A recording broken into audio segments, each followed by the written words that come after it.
Okay, hi Sheree, how's it going? Doing great. How are you, Josh? Good. Welcome to the second episode of the Dread Central Cinema Club. This is where different members of the Dread community get together and chat about recent horror releases. Does that sound fun? As always, I love Yeah. new releases. Okay, Sheree, can you just tell the whole world who you are and like what you do and where they can find your stuff? Oh yeah. I am Sheree. I am the streaming guy girl at Dread Central. I also have three podcasts because I don't sleep. So you can find me on Twitter and it unlocks this whole world of horror stuff and podcasts. And that's at Miss Sheree. Three S's, I'm sorry. Yeah. I love that. I'm Josh Korngut, the managing editor here at Dread Central. You may know my podcast, Development Hell. If you don't, please go subscribe to it. I talk about horror movies that maybe could have gotten made, but then never did, like Freddy versus Jason 2. I still hope that we can see that one day. Sheree, what are we talking about today? What movie is bringing us together? Today we are tackling this new and maybe improved Firestarter 2022. Wow, not improved. So no, terrible. So this is directed by Keith Thomas, director of The Vigil, interesting movie, produced by Blumhouse. They've made movies before. Written by Scott Teems. He wrote Halloween Kills. You know how you feel about that movie. And there are people in it. Sheree, what's your relationship with Firestarter, the book, the other movies, the whole canon? What is your relationship with it? So as a creepy child, I had to read Stephen King. That's how all of us started. And it was not my favorite of the Stephen King books. It just never was. And then I saw the movie last year for the first time because Drew Barrymore, and it was not my favorite Stephen King adaptation. It's not my least favorite, but it was not my favorite. And I was like, I don't need to see that again. Bye. And now we're here. And you tell me there's a sequel to the original. Oh, there was. Okay, not exactly a sequel, but do you give me permission to dive into 2002 trash culture? Always. Okay, thank you. So I think it was 2002, Sci-Fi Channel made I believe they were aiming to make a mini-series follow-up to Firestarter called Firestarter Rekindled. Malcolm McDowell was in it. He'll be in anything, so call him. Yeah, I'm talking about Halloween, Rob Zombie Halloweens. Why is he in them? So yeah, Firestarter Rekindled. She's adult. She's like, a woman now. She's facing those kind of issues. What does that mean? I don't know. But it sounds amazing. I've never seen it. I love 2002 content. Oh yeah, and then it wasn't actually released as a miniseries because they were like, this is probably bad. So they just dumped it on DVD or like maybe VHS as a sequel and called it Firestarter 2. Isn't that wild? It sounds awful, and we have to watch it immediately.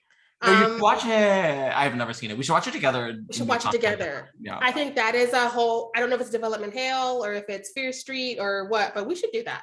Both. Another crossover. Yes. Our brands need to cross over more and more until we disappear completely. Right? People be like, where does one end? Where does one start?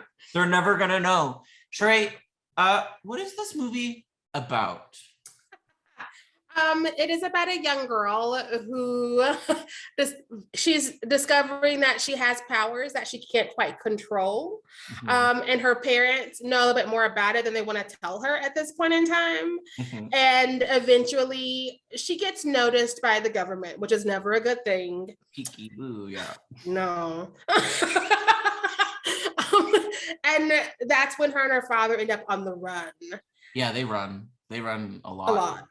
Here's my question. So her parents, before bad stuff happens, they're like, you cannot have the internet, you cannot have TV, the government's going to find us, but we're going to enroll you in public school.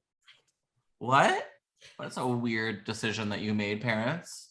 Someone who hated being homeschooled, if they were to homeschool, I would have understood. They need to homeschool her. Well, now, okay, I think that we're going to give spoilers. Do you agree that we're going to give spoilers? Oh, yeah.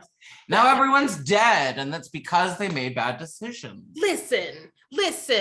Also, keeping a kid off the internet in the year 2022. You're just not going to educate your child. Right? You're going to have like some poor kid out here who doesn't understand science running for office. Yeah, some weirdo that's not on Twitter. What kind of freak are you talking about? Right? If you don't have Twitter, do you exist? No, maybe if you're not on Twitter, you're a Firestarter. That makes sense, because I have a couple friends who are dating men who don't do social media, and I'm like, well, he's a serial killer. They're 100%. Oh yeah, or a serial killer. If you're not on Twitter, you're a Firestarter or a serial killer. Yeah. I think I'd prefer to be a Firestarter. It's more glamorous. I agree with that. So we were talking a little bit about the creatives behind this project. Mhm. Keith Thomas, the director of it, who I don't blame. I don't blame Keith. No. Do you blame Keith? No, we all gotta pay rent, Keith. We got to pay rent. I said before his movie The Vigil was interesting. I lied. I haven't seen it. Have you? I saw part of it. It was giving me a really good atmosphere, but I went to sleep because I'm an old. Oh, you went to bed. I hear it's Jewish themed, which is interesting to me as a Jew, and I should watch it. And I hear it's good. Let's watch that too. Let's watch that first. Yeah. We should watch a bunch of like Jewish themed horror movies. There's not that many of them. Do you remember there's one called The Possession with that one I've seen because it was originally the Dybbuk or something. And Yes, Jeff Morgan and Tyra Sedgwick are there. Yes, and the famous like Hasidic Jewish rapper Matisyahu. Do you know what I'm talking about? No. Yeah. Oh, you do. I'm in that decade. yeah, we're both older 25-year-olds. Yes. Yeah, Matisyahu was in that. I think that was a Ghost House movie. Do you know what I mean? Do you know what I mean when I say a Ghost House movie? No. Sam Raimi's production company. Yes. No, don't quote me if I'm wrong, but quote me if I'm right. Listen, Raimi's chaotic. Sometimes he green lights just to watch the world burn. I know, but he's also a treasure. So he's like a chaotic treasure. And what do we do with those? We put them into chests and we leave them there, and hopefully they make another good movie soon. Yeah, or they go teach at a college. Yeah, no, Raimi is a treasure. I actually haven't seen. I can do this. Doctor Strange 2. Yes. Have you seen it? No, because like it's too popular, and so I need to wait until I can have my own like corner of a theater. Yeah, I agree. And I think Jamie Lee Curtis is drawing strong boundaries in the sand. You could only be on team Everything Everywhere All at Once or team Doctor Strange, and I think we're on the same team. Yeah, we are. Yeah, we are. I love her just like picking fights on the internet. Good for you. She is the best auntie we're ever gonna have in the horror community. Yes. And now that Michael Myers is dead, she has to find someone else to battle. Her nights are free. Evil died tonight. Evil died last night. Okay. Right? Yeah, I watched it happen. No, there's gonna be more Evil soon this October. We should do another one. Speaking of Halloween, the bad movies. No, some of them are good. Some. Actually, I didn't hate Halloween Kills like everyone else did because I don't have taste. What? I had fun. I don't walk into the 90th movie in a franchise expecting gold. I walk in hoping for a massacre, and it gave me that. You did get that. So the person that wrote Halloween Kills, Scott Teems, I know you're listening, wrote Firestarter as well. I think I do blame the writing. I don't know. I thought I didn't blame Keith Thomas, the director, and I don't. Mm-hmm. Maybe it wasn't the writing. So I just felt like this movie was way too short and they fit way too much in 90 minutes. It didn't make any sense. How are they getting from point A to point B? How did Charlie know where to find her father at the weird institution? I don't understand. It felt like a made-for-TV movie from the 90s, and made-for-TV movies have gotten so much better since then. I've seen a couple because we're living in a pandemic. A lot of things are like, we're gonna hope for sci-fi, and they nail it.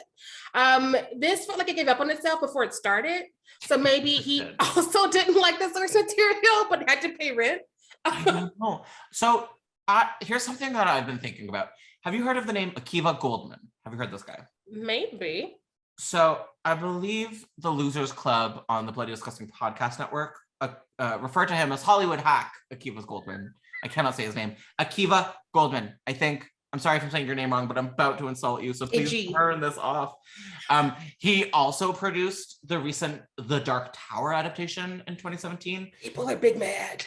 Very mad. It's another epic Stephen King film that they put into an itty bitty 90 minutes. That was 8 books. How dare you condense 8 books into 90 minutes? What is wrong with you? One of my biggest issues with the Stephen King adaptations is that he writes these sprawling worlds because Uncle Stephen will not be condensed. And so fighting against that is your biggest enemy. You almost have to give him a miniseries every time. And if not a miniseries, a real long movie. Almost none of them work. And okay, you know this. I'm a big Stephen King fan. It's hard. It doesn't always work. You need better talent producing it, or stop trying to make them half an hour long. It doesn't make sense. You can't do a Stephen King in an hour and a half. Like the only one that worked was the novella Shawshank Redemption, but that's not horror. It's terrifying because prison, but also like it was a novella, so it was the shortest he's ever going to give you. But like he writes things heavier than Bibles. You can't do that in an hour and a half with commercials and some made for TV hair gel. You gotta I agree. Yeah, not even Firestarter. And yeah, it was just so disjointed and silly. And then all of a sudden it's Act 3 and I'm supposed to care that people are exploding. No. Right? I cared about no one. And I was also put off because there was like that season 1 Drag Race filter on the movie. And so it took me forever to figure out who people were, right? Because like I know most of this cast. I grew up watching these people. Like Gloria was on ER, and I was a child watching ER. Gloria Reuben, who played the evil bad. Yeah.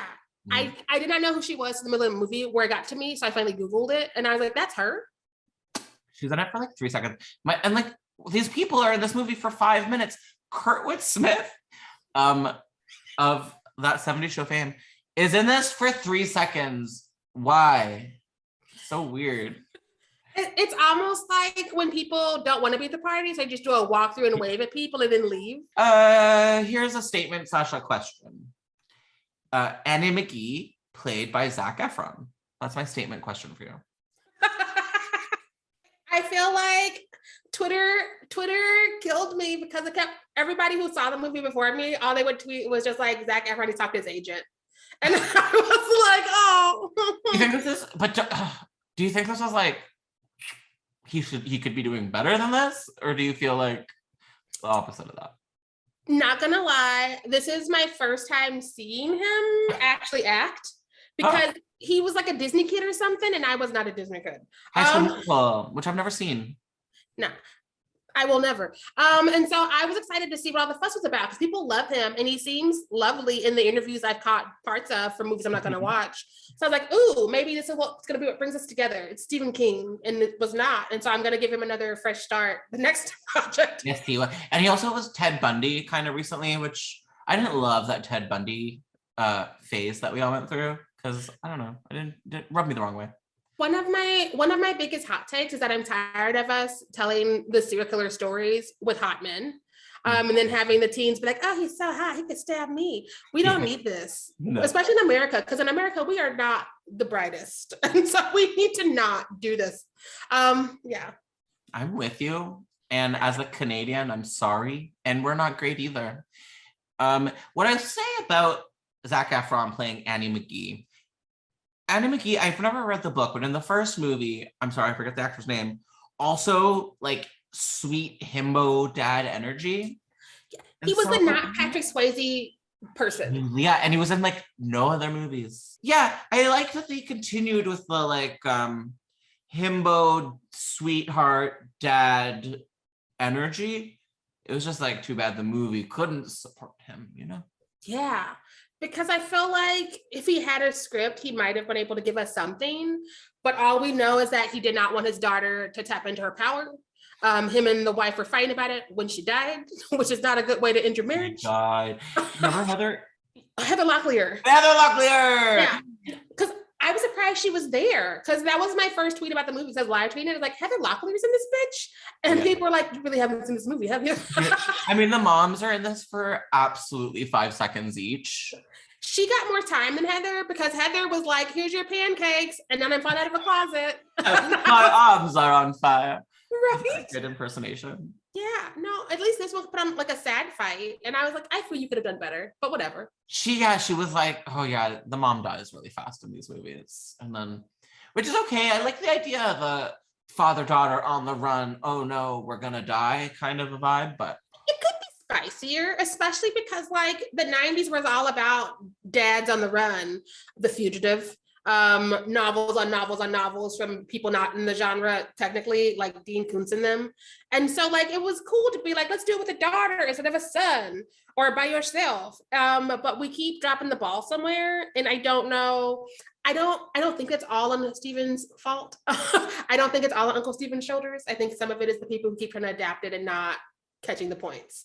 What year do you think the first movie is from? Was it 88? You're not far off. 84. Oh. I thought I heard you refer it to as 90s, so I wanted to dig in. Oh no, I was in the 90s reading novels about dudes running in the wilderness from the police and the government, and the wives are dead. Now they're called libertarians and they're voting weird. No, are we? Mary Beth, save us. Save us, don't let us get canceled. Can I say something that is not going to make a whole lot of sense, but I feel passionate about, which is comparing this to Stranger Things. You can do that. I like Stranger Things, but yes, go on. So I'm not a big Stranger Things fan. I'm not mad at it either, but I think it's fair to say that Stranger Things was very much influenced by Stephen King, but specifically Firestarter, the book, and the original movie.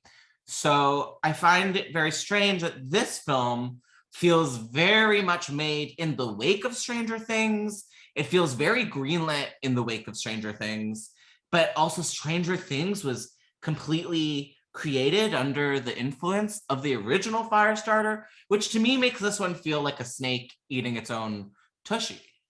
Yes, I think that Stranger Things also is winning because it's pulling from the Stephen King universe. So like heavily Firestarter, but also a little bit of Stand By Me, and a little bit of It, and a little bit of all these things. And this movie is like, we're gonna do this one book nobody wanted us to do. Yeah, like, it's bad. Mood. Yeah. So it's like this weird, like, full circle moment that I don't like, and it's confusing to me as a Stephen King fan. Michael Greyeyes as John Rainbird. How do we feel about this character in this version compared to what we saw in the original film? I think that this character was also failed miserably because like in the original and in the book, I'm pretty sure, even though it's been a few decades, because I'm 25, so I read it when I was 5.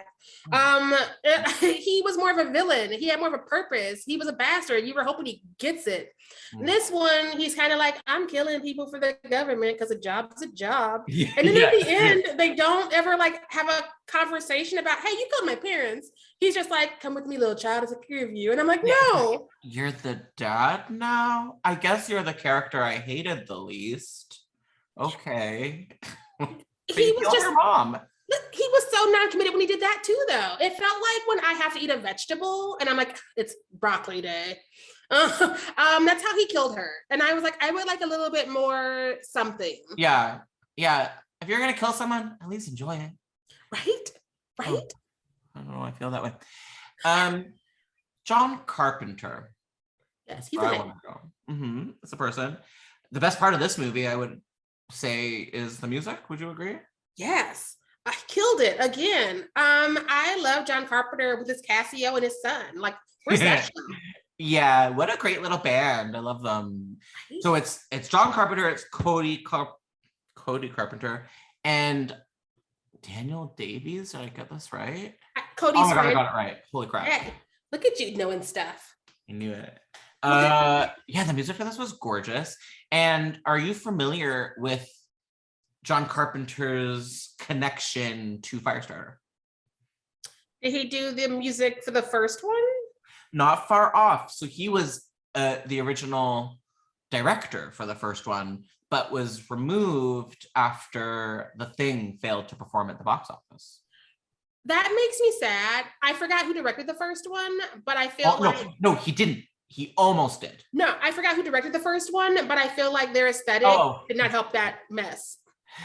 It's a name that I never remember. I could find it, but it's okay. Yeah, it should have been John Carpenter. He did do Christine around that time. Have you seen that? Yeah. Yeah, it's a little like, Brian Fuller's gonna remake it, and I'm excited to see what that is. I know. Are you a Fuller stan? Oh, yes. I've watched everything. I've watched Dead Like Me, Pushing Daisies Loved it. I quit watching TV when they canceled it. It was wrong. You are an older 25. Wonder Falls. Oh, the first one. Yes. Takes place in Canada. Whoa, Yeah, wow, it did. wow, I think that's why I wow. have to go to Canada because of that. Like Brian's sending me to Canada. We have to Blame him. switch spots. You know, and like you have to hold both things down, and then one person has to hold the other one. So like, you know what I'm talking about? Yeah, we're gonna do that.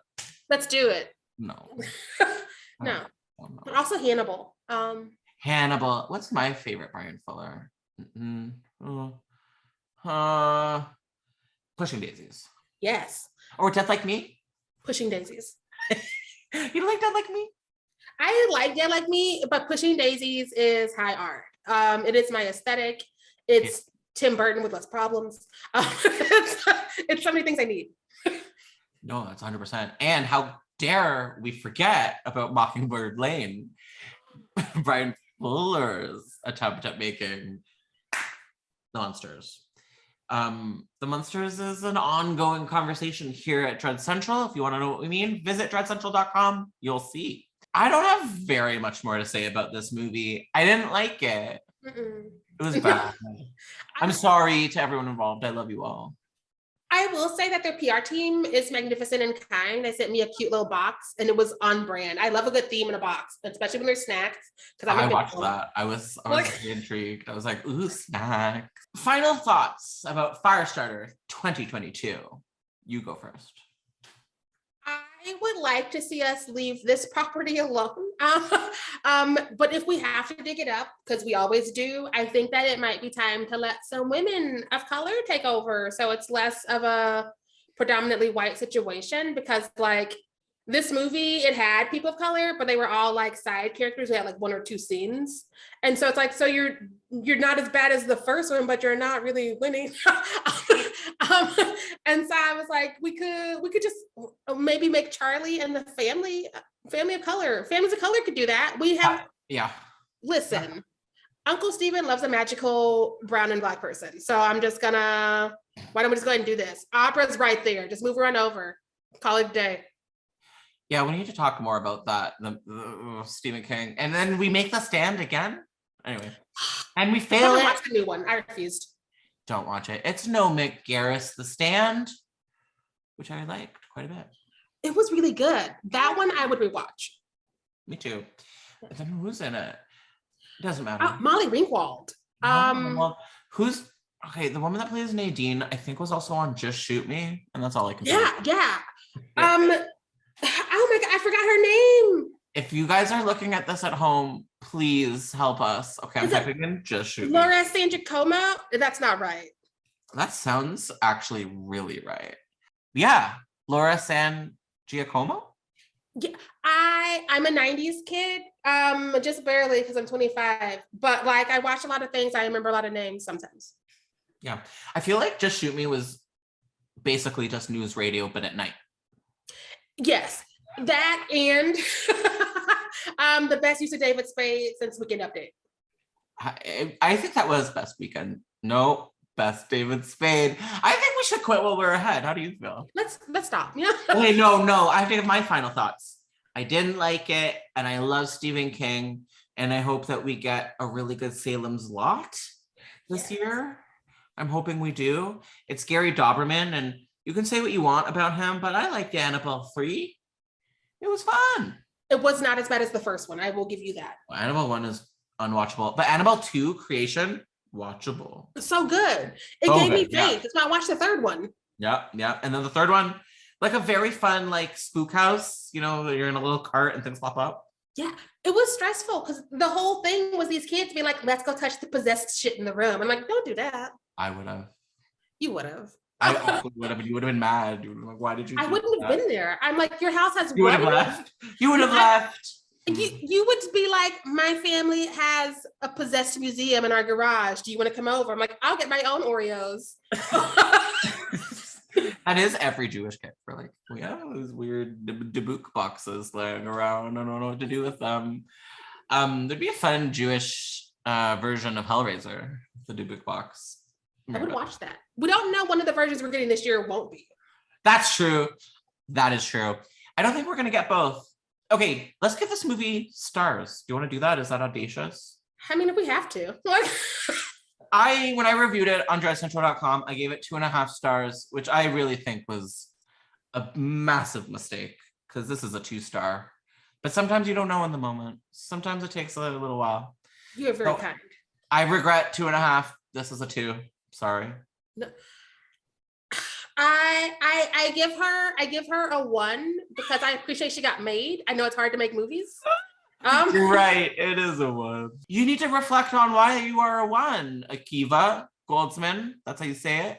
Listen, when I am doing 1-star energy in the universe, I have to sit down with myself and ask, how do I get to at least 2 stars? It's very important to reflect and to grow. Do you think that our filmmaking careers is going to be stunted by everyone that we made mad with this video? This burn book of a review? I feel like it might follow us a little bit. So yeah, if you watched this entire episode, if you got to right now, you know you loved it. If you think you have what it takes to join the Dread Central Cinema Club, send us like a 1-minute video of yourself talking about a recent horror movie. And who knows, maybe you'll be featured on an upcoming episode. Whoa. Ooh. Wow. Crazy. All right. Well, uninvited. Remind people where you can be found on the internet, Sheree. I can be found at Miss Sheree on Twitter and Instagram, and you can find handles to all of my podcasts in my bio. So you can follow Fierce Street and Bloody Massacre if you just want more of me being like, what is this? Yeah.